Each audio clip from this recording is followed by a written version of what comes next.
আসসালামু আলাইকুম। ওয়ালাইকুম সালাম। আপনার নাম? আব্দুল জলিল। আপনার বাড়ি কোথায়? বাড়ি আমার কৃষ্ণচন্দ্রপুর বাঙ্গাল। উম, তো এই যে হাট, এই হাটের নাম কি? এই হাটের নাম হলো দাচুমারা। উম, তো এই হাট কতদিন যাবত এখানে বসে? না হলো 25। আপনি হাটের সাথে কতদিন যাবত সম্পৃক্ত বা এখানে কতদিন ধরে আসেন? আমি এখানে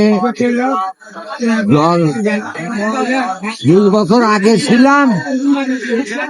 এই হাসিনা সরকার এনে আবার হেলকালতে গেছিলাম, আবার আজ এখন হাসিনা গেছে, এখন খামো আল্লাহ রহমতে। আজ আপনার বয়স কত বছর?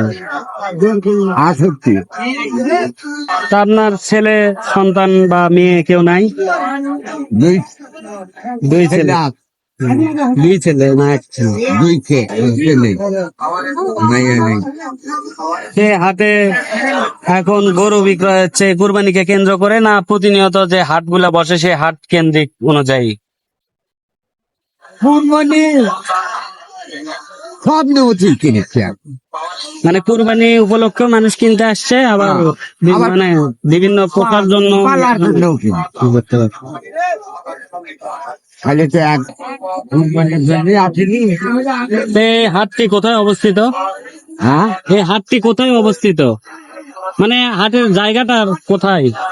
কোন এটা থানা, কোন ইউনিয়ন? গাবতলী থানা, হুম দক্ষিণ পাড়ায় ইউনিয়ন, হুম। আর এই জায়গার নাম ডাকুমারা। ডাকুমারা। তো দর্শক, আপনারা শুনতে পারলেন এই চাচার মুখে। এই হাটটি ডাকুমারা হাট, দীর্ঘ 25 বছর যাবত এখানে হাট বসে।